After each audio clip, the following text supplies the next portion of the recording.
Delhi car குண்டு வெடிப்பு சம்பவத்தை தொடர்ந்து இந்தியா முழுவதும் பாதுகாப்பு பலப்படுத்தப்பட்டுள்ளது.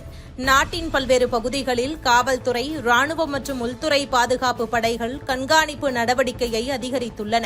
இப்படியான பதற்றமான சூழ்நிலையிலேயே இந்திய ராணுவத்தின் சுதர்சன் சக்ரா படைப்பிரிவு அதிகாரிகள் தீவிரமான மாருஜ்வாலா என்ற போர் பயிற்சியில் ஈடுபட்டு வரும் புகைப்படத்தை மத்திய பாதுகாப்பு அமைச்சகம் வெளியிட்டிருக்கிறது. இந்த புகைப்படம் தற்போது சமூக ஊடகங்களில் பெரும் கவனத்தை ஈர்த்திருக்கிறது.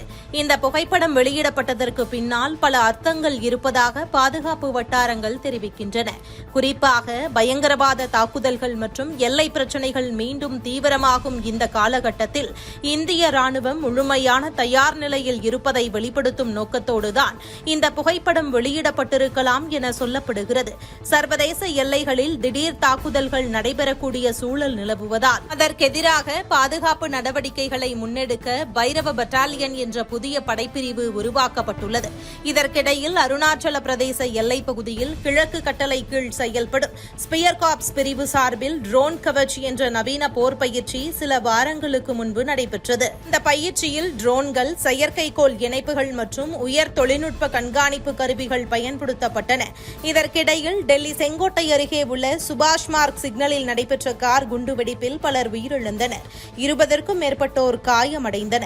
விசாரணையில் ஒயிட் காலர் தீவிரவாதம் என குறிப்பிடப்படும் இதில் நன்கு படித்தவர்கள், வசதியான பின்னணி கொண்டவர்கள் ஈடுபட்டிருப்பது தெரியவந்துள்ளது. முஜமில், ஷாகின், ஆதில், உமிர் நபி, அகமது முகியுதீன், தஜமுல் ஆகிய 6 மருத்துவர்கள் சம்பந்தப்பட்டுள்ளனர். இவர்களுக்கும் பயங்கரவாத அமைப்புகளுக்கும் இடையே தொடர்புகள் இருப்பதாக மத்திய விசாரணை அமைப்புகள் தெரிவித்துள்ளன. இதனைத் தொடர்ந்து நாடு முழுவதும் பாதுகாப்பு பலப்படுத்தப்பட்ட நிலையில் மத்திய பாதுகாப்பு அமைச்சகம் வெளியிட்டிருக்கும் ராணுவ பயிற்சி புகைப்படம் முக்கியத்துவம் பெறுகிறது. இந்த புகைப்படங்களில் ராணுவ வீரர்கள் கடும் வெப்பத்திலும் மண் புயல்களுக்கு இடையிலும் துப்பாக்கி, ராக்கெட் லாஞ்சர், ட்ரோன் வழி தாக்குதல், இரவு நேர போர் நடவடிக்கை போன்ற தீவிர பயிற்சிகளில் ஈடுபட்டிருப்பதை காண முடிகிறது. இது எதிரிகளை எந்தவித சூழலிலும் எதிர்கொள்ளும் ராணுவத்தின் திறனை வெளிப்படுத்துவதாக பாதுகாப்பு நிபுணர்கள் கூறுகின்றனர். இந்த மாருஜ்வாலா பயிற்சி முப்படைகளுக்கும் இடையிலான ஒருங்கிணைந்த திரிசூல் என்ற பெரிய போர் பயிற்சியின் ஒரு பகுதியாகும். இதில் சுதர்சன் சக்ரா மற்றும் ஷபாஸ் என்ற 2 படைப்பிரிவுகளின் வீரர்கள் இணைந்து செயல்பட்டனர். இந்த பயிற்சியின் நோக்கம் தரைவழி, வான்வழி, கடல்வழி என அனைத்து தளங்களிலும் பாதுகாப்பை வலுப்படுத்துவதே என அதிகாரிகள் விளக்கியுள்ளனர். இரவு நேரங்களில் அதிநவீன தொழில்நுட்ப கருவிகள், இரவு காட்சி கேமராக்கள், செயற்கை நுண்ணறிவு இயக்கம் கொண்ட ட்ரோன்கள் போன்றவற்றை பயன்படுத்தி தாக்குதல் நடத்தும் திறனை வீரர்கள் இப்பயிற்சியின் மூலம் வெளிப்படுத்தியுள்ளனர்.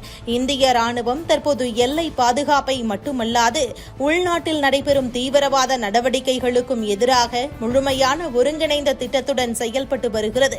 குறிப்பாக இந்தியா முழுவதும் தாக்குதல் நடத்த திட்டமிட்டிருந்தது முறியடிக்கப்பட்டிருக்கிறது. குறிப்பாக தமிழகம் மற்றும் மேற்கு வங்கத்தில் கூடுதல் கவனம் செலுத்தப்படவுள்ளது.